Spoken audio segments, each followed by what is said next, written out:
to get Ivan elected, because I think if we've got councillors, MSP, MP in the area, we can do an incredible job for this area and really change it for the better forever. And I can't honestly think of anybody else better at this point in time to be the member of the Scottish Parliament for Glasgow Province than Ivan McKee.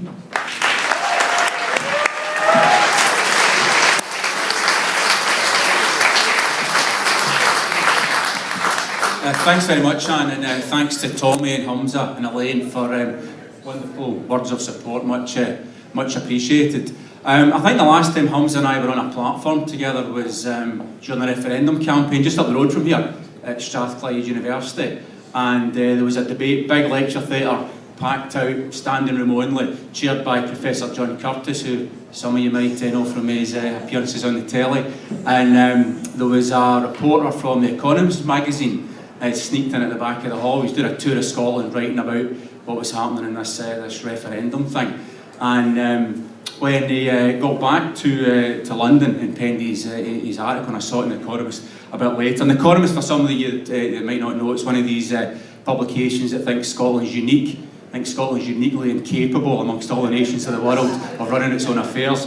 So when he got back to London, he wrote his report, and I read it, and what he said was, "A debate at Strathclyde University, your correspondent watched a high-level unionist panel, including George Robertson, a Labour peer and former NATO Secretary-General, being savaged," that's what he said, being savaged by a less distinguished Yes team. Now, I don't know about you, but I think that's a bit unfair. I think it's a bit unfair. The less distinguished part, I mean, when Humza's a minister in the Scottish Government, and that's pretty distinguished, and with my grey hair, I think I deserve a look in on the distinguished front as well. And but he was right about Georgie boy. There was at one point John Curtis lobbed him an easy question on defence should be bread and butter for George Robertson, you would think. And Annabel Goldie, who was sat next to him on the no team, had to nudge him to wake him up. And he kind of came round, mumbled something about, "Where's my 300 quid?" I think he thought he was asleep in his pew in the House of Layabouts, and then dozed off again, leaving Annabel to bat the question away. And all I can say is, if I hope the Secretary-General in NATO is a ceremonial job, because if Georgie boy is responsible for our defence, God help us all. And the third member of the no team that night was a certain Jim Murphy. Now, it was quite fitting because Jim and I have got something in common. We both went to Strathclyde University, and I was there for 6 years, and Jim, some of you might know, was there for 9 years. And between us we get 2 degrees, right? And Jim didn't get either of them.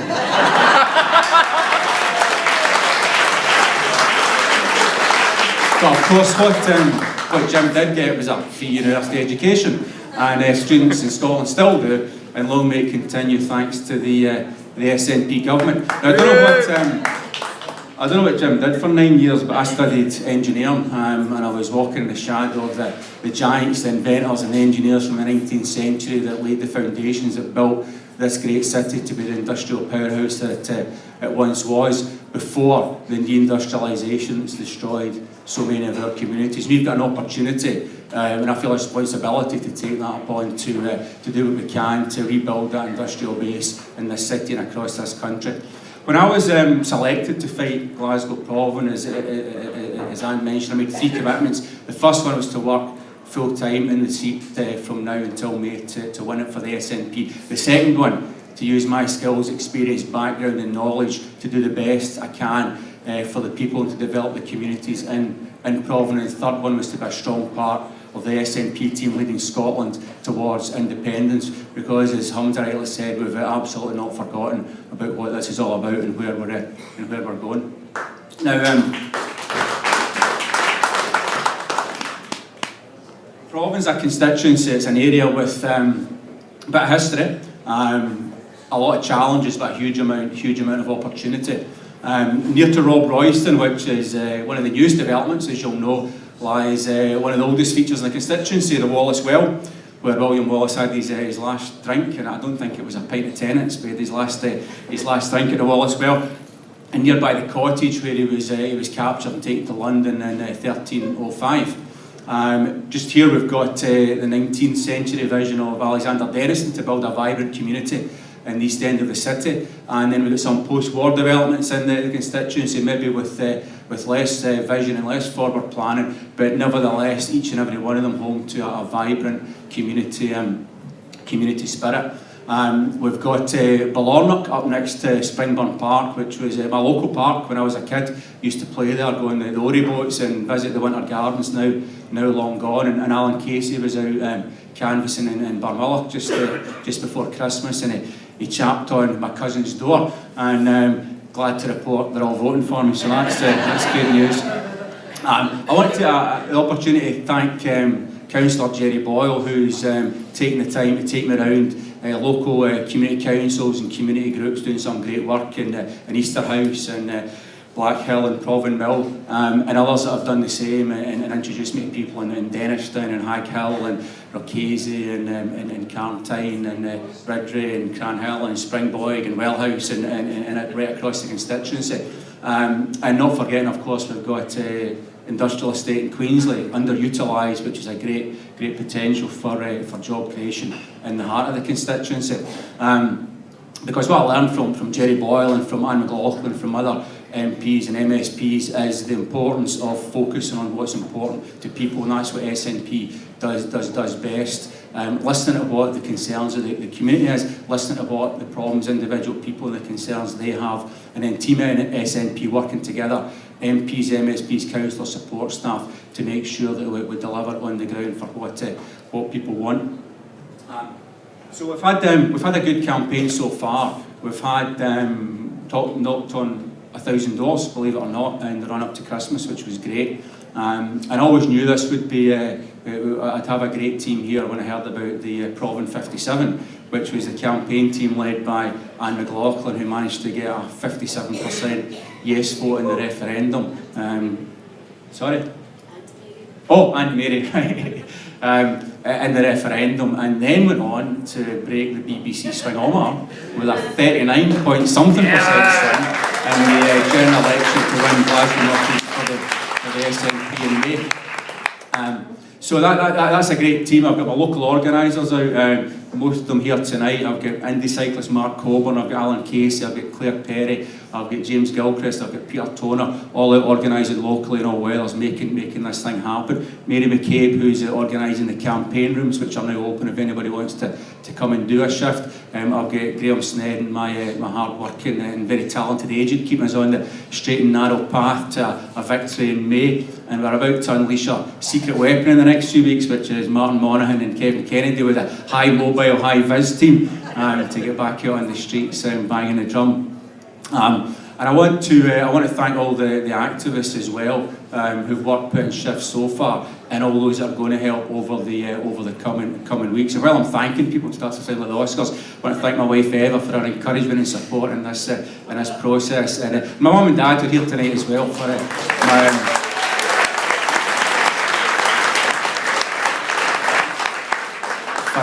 let's say, a moral and political compass, which has led to me being here tonight. So thanks to everybody. Now, as part of the campaign, one of the things we've got coming up, I was persuaded to do this over a few beers back about October time, and to be fair, it's turning into quite a good idea.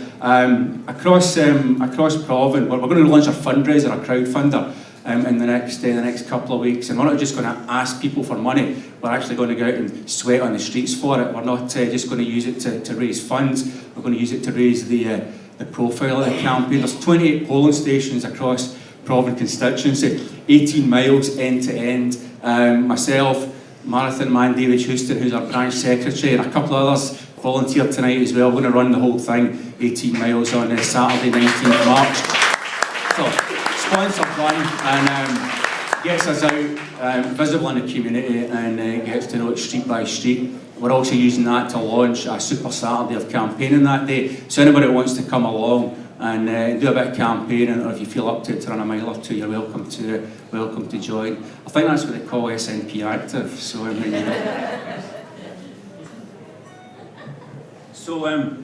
so who is this Ivan McKee guy? It's your candidate. Well, 30 years in manufacturing. One is the deindustrialisation of this country by successive UK governments. the last 10 years or so running my own businesses, creating jobs. And when the referendum came along, I decided to have a wee look at the numbers from a business economic point of view to see if this independence malarkey made any kind of sense. So what I found surprised me. Scotland more than pays its way, always has done, and huge potential to be a very successful economy. But what I also found, came to realise very quickly, is that it's about a lot more than that. It's about taking control of your own destiny, making your own decisions, understanding that people that live in Scotland are the people best placed to make the decisions for the future of Scotland.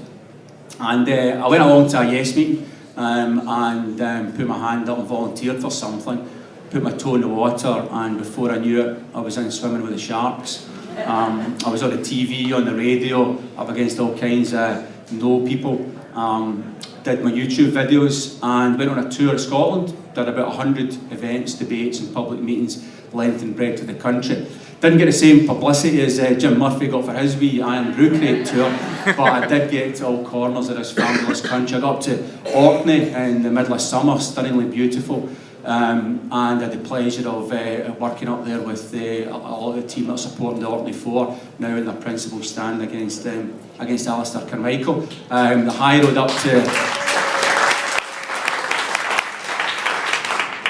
up to the magical Isle of Skye, and the low road across the borders, across the Central Belt. And it's obvious when you travel around the country how much underutilised the potential there is across this country, and Proven really, Scotland in microcosm in that regard, huge untapped potential and opportunity. One of the stories I used to tell on my tour, one of the favourite stories, was about the Prime Minister in Norway, and the story basically unfolds about all the things, all the inherent advantages Scotland has over what in Norway is the richest and one of the fairest countries in the world. When you look at location and language and heritage and history, and all the different resources, etc., and the human talent and the education we've got in this country, there's absolutely no reason. Don't let anybody tell you that we don't have what it takes to be a world beater, and don't let anybody tell you the people of Scotland aren't capable of running their own affairs.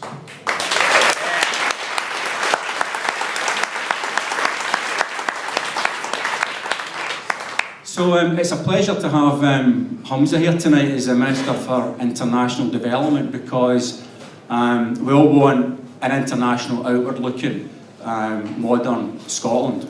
And Scotland's contributed a lot to the world. The industrial stuff I mentioned earlier has been exported all over the world. But the world's given a lot to Scotland as well, and our immigrant heritage is a huge part of what we are and who we are. Now, unlike Humza, I don't come from what he calls his bagpipes and Bhangra background. I've got a slightly different heritage. I've got great-grandparents that came here from Italy, from Ireland, from Poland. It's a kind of mixture of Guinness and Chianti and vodka plus whiskey. So that's my round for tonight. So, but it's Scotland, of course, today is home to many diverse communities, and Proven is part of that. And you only need to go and look at the Everlasting Arms food bank up the road, a predominantly African church in Denniston, providing support and help for the most needy from whatever community, to see that's true. And you can contrast that to Westminster and their attitude. They drag us into ill-conceived foreign adventures. There's a complex civil war going on. They don't care what side they're bombing, this side, that side. Let's just go and drop bombs on somebody, and then don't take responsibility for the refugee crisis that flows as a consequence from that. Savage cuts, destroying communities, austerity politics. Again, don't take responsibility for the consequences of their action. Making those cuts while committing to spend £167 billion on new weapons of mass destruction. What a disgrace. And then you've got the Labour Party,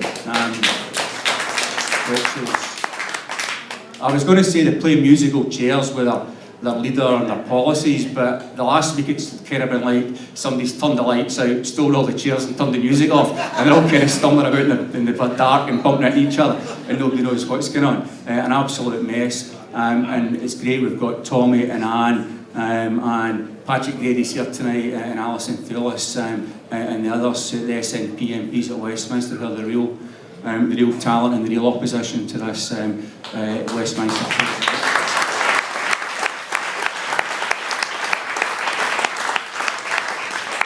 So I was going to, this is the problem with going last in one of these things when there's 4 speakers, because everybody steals all your lines. And I was going to finish up with a big list I've written down here of what the SNP ever done for us, right? But Tom's has already ticked them all off, so I'm not going to bore you all like that.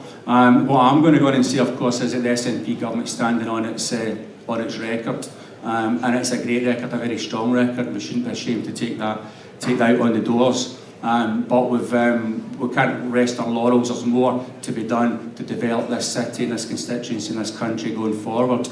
The SNP government committed going forward to the 500 million Glasgow City deal to create jobs, create investment, support businesses and entrepreneurs and transport infrastructure across the city. I'm going to be working hard to make sure Provan gets its share of that to support the communities of this constituency.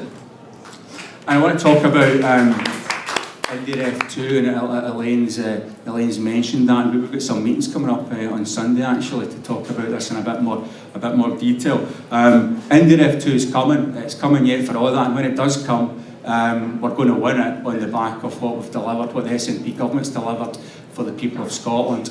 And it's important we keep that focus on delivery, because that's what it's all about. In the meantime, there's work to be done. I'm absolutely honoured to be adopted tonight as the candidate for the SNP for Glasgow Provan, to represent the people of Provan in the Scottish Parliament, to use my skills, experience, background, knowledge to get the best deal for the constituents of Provan, to be a strong part of the SNP team leading us towards independence, and to work with everybody to build a fairer, more just Scotland, more prosperous Scotland that we all want to see. Enjoy the rest of the night. It's going to be a wonderful night, and thanks very much for coming along tonight.